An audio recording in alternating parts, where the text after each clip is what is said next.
Maynila, Pilipinas, January 20, 2025. Parang bulong sa hangin ang tungkol sa relasyon nina Kylene Alcantara at Kobe Paras, kahit na sunod-sunod na ang mga larawan at video na nagpapakita ng kanilang sweetness.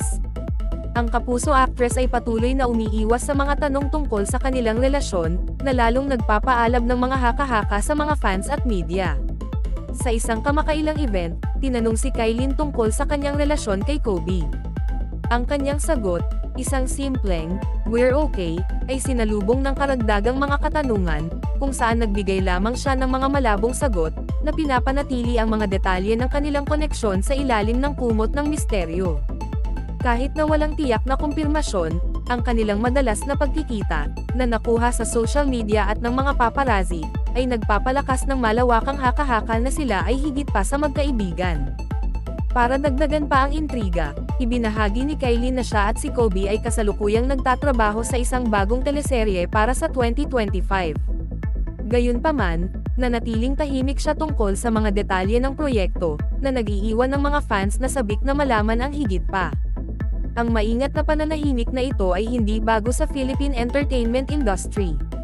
Ang mga celebrities ay madalas na lumalakad sa manipis na linya sa pagitan ng kanilang personal na buhay at ang pagsisiyasat ng publiko, madalas na pinipili na iwasan ang pagkumpirma o pagtanggi sa mga tsismis tungkol sa relasyon, kahit na may mga ebidensya na nagpapahiwatig ng isang romantikong koneksyon. Ang matinding interes ng mga fans at ang walang tigil na pansin ng media ay maaaring maging mahirap para sa mga celebrities na mapanatili ang anumang uri ng privacy, na nagtutulak sa kanila na mag-adopt ng isang maingat na diskarte sa pagbabahagi ng mga pribadong detalye ng kanilang buhay.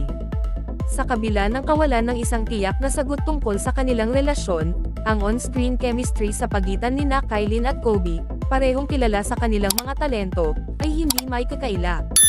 Habang abala ang mga fans sa paghihintay ng anumang karagdagang pagsisiwalat tungkol sa kanilang estado sa relasyon, malinaw na ang misteryo na nakapalibot kay Kylene at Kobe ay patuloy na nakaka-captivate at nakakaintriga sa publiko.